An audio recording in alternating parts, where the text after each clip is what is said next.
The news line, अचूक वेधक.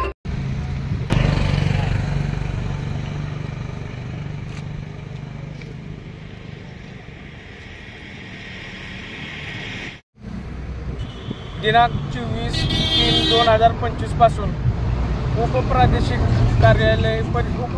परिवहन कार्यालय कराड गेटच्या शेजारी मी 24/3/2025 पासून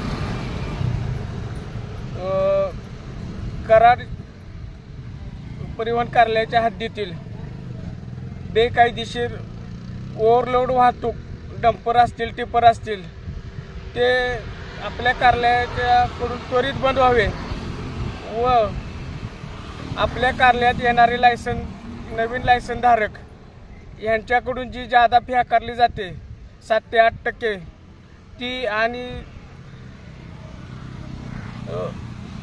गाडी पासिंग करताना जो चार्ज जास्त आकारला जातो हे सर्व चार्ज त्वरित बंद करावे. यासाठी मी गेली 5 दिवस म्हणजे 4-5 दिवस झालं उपोषण करत आहे. तरी येथील कार्यालयातील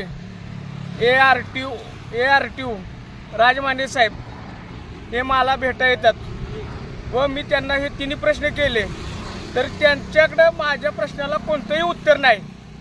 पण मी त्यांना अनेक वेळा सांगितलं की मी ज्या ठिकाणी मंडपात गेटवर समोर बसलोय त्या ठिकाणाहून अनेक ओव्हरलोडचे डंपर असतील, टिपर असतील वाहतूक होते, तर तुमचं वायू वेगपथक तुम्ही आमच्या गेटच्या शेजारीच उभं करा व तुम्ही तपासा की खरंच ओव्हरलोड वाहतूक सुरू आहे का नाही.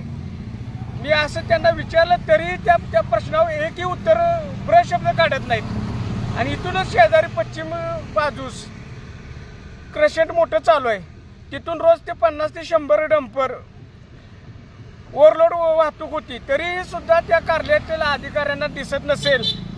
तर यांनी गांधीची भूमिका घेतली का काय असं मला दिसून यायला लागले. एखादा कार्यकर्ता जर उपोषणाला आपल्या कार्यालयाच्या गेटच्या बाहेर बसला असेल तर तो काही स्वार्थ वगैरे ठेवून बसत नाही. जनतेची कामं व्हावी, अनेक लोकांना न्याय मिळावा ह्यासाठी आमचं आंदोलन आहे. पण अधिकाऱ्यांना ह्या आंदोलनाची काही पडलेलं नाही. त्यांना पडले ती फक्त आर्थिक देवाणघेवाण त्यांची, बाकी एजंट लोकांच्याकडनं त्यांच्याची त्यांना काय मलई येते त्याचाच त्यांना तेवढा स्वार्थ पडलेला असं मला दिसून येते.